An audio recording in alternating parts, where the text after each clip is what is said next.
Today's reading comes from Mark's Gospel, and it's Mark chapter 9 and verses 30 to 37. The context of the reading is that in Mark chapter 8, we've heard about Peter's declaration about Jesus, the Caesarea Philippi event, when Jesus asks the disciples to put themselves on the line and share who they think Jesus is, as opposed to what other people are saying. And then after that, Jesus talks about his going to Jerusalem to be tried and executed by the religious leaders of the day.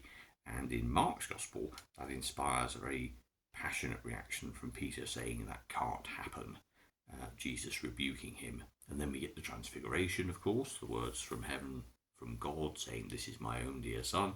So proof, if you like, even more proof about who Jesus really is.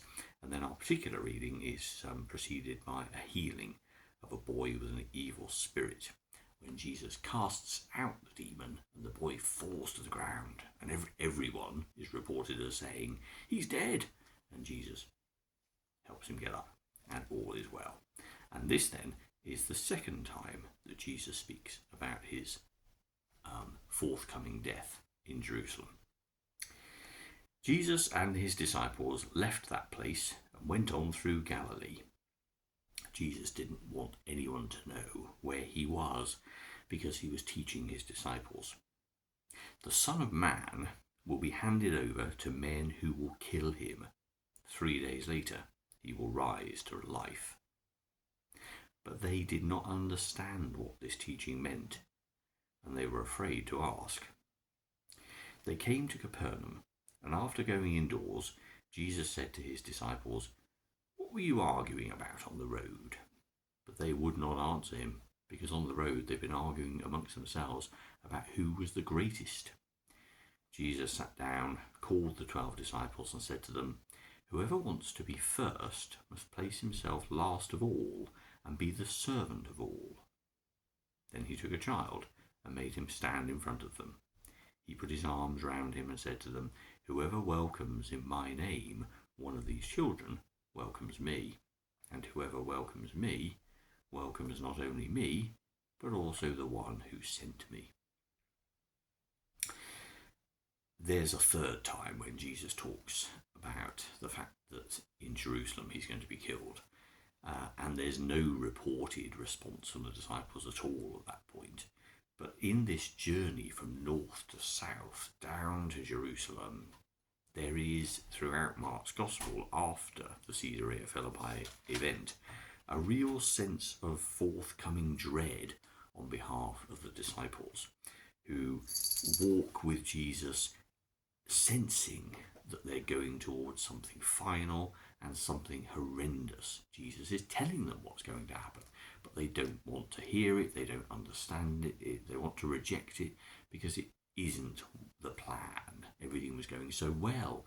The crowds were greeting Jesus with joy, and obviously he was spreading such good news in terms of just being able to heal people, as well as his talk about hope and a connection with God and the true meaning of life and happiness. And he epitomized this sense of unconditional love being spread around, whilst of course that attracted a lot of negativity, not just from the religious authorities, but also just people who didn't understand or thought it was crazy or didn't compute.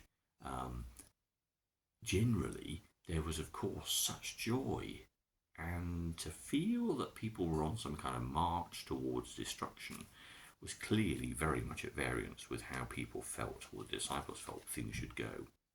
Jesus sets himself apart from the crowd now and wants to be with the disciples to teach them, because he knows the end is coming.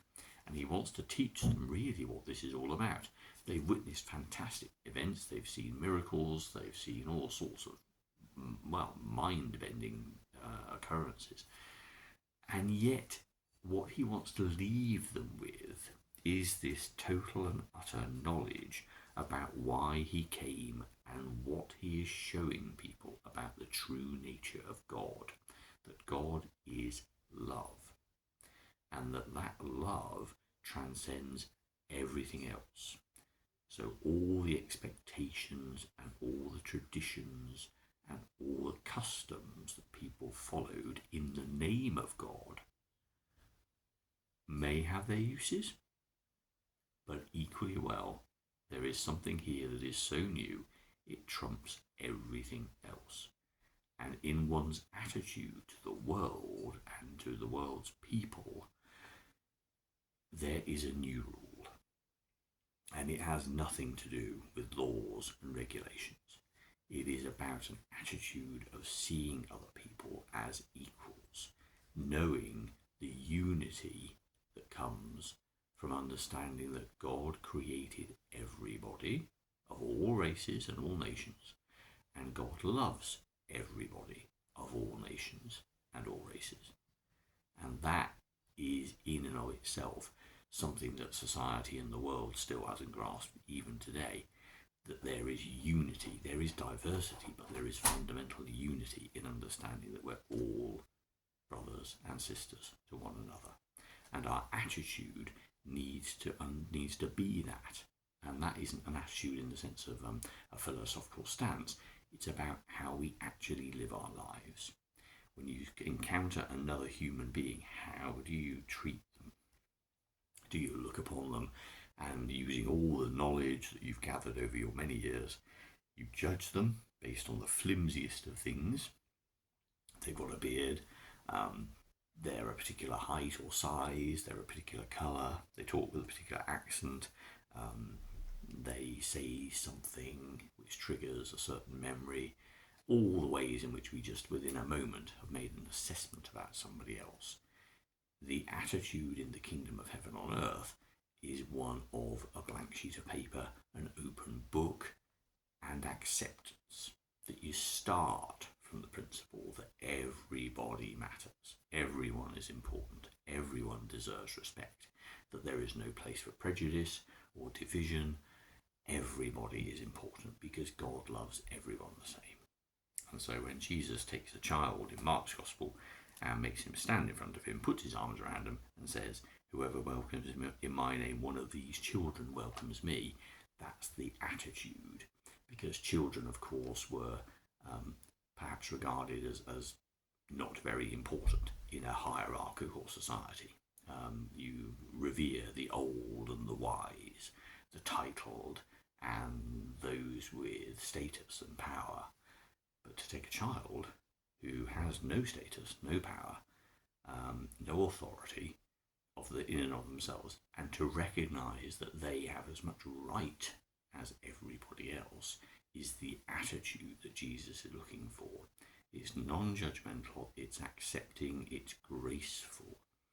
It's really what Jesus wants to leave with the disciples. The kingdom of heaven will be made not through a new book of law or through a new branch of religious leaders or a new way of eating or not eating. It will be made by people who move amongst other people and love them.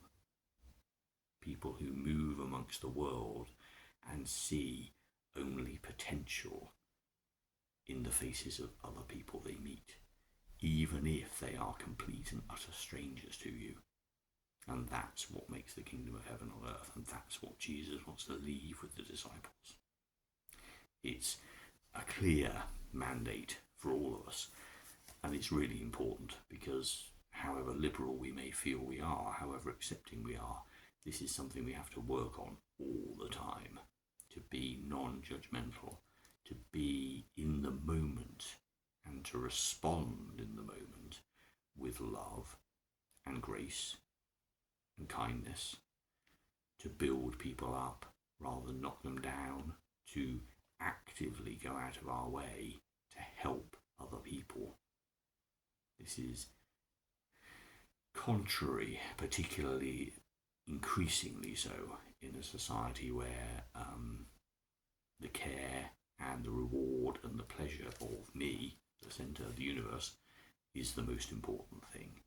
And obviously when we hear the words of the Great Commandment, we understand that what Jesus is saying is you've got to get rid of this sense that you are yourself the centre of the universe, that you are the one who matters most in all things, and that in fact it is about putting God at the centre of yourself, so that we can see the world through God's eyes and respond with God's eyes and ears and voices and hands, so that others too experience that love, because everybody matters.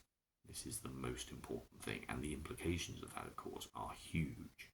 And there is nothing that can be written in a book of law that will tell you or I how that maps out in our lives. We have to be alive in the world, having these encounters with people, and then taking that out and using it, that knowledge that everybody matters, that everyone is loved. But that's what Jesus came to show. And of course, in that journey from north to south, that's exactly what was happening. Jesus was about to show beyond any doubt that God loves everyone so much that God would just surrender to the whim of petty-minded, prejudiced, malice-ridden human beings like you and I, who wanted him gone because he was just so annoying and at variance with our own desire to maintain power and status. That's not our way.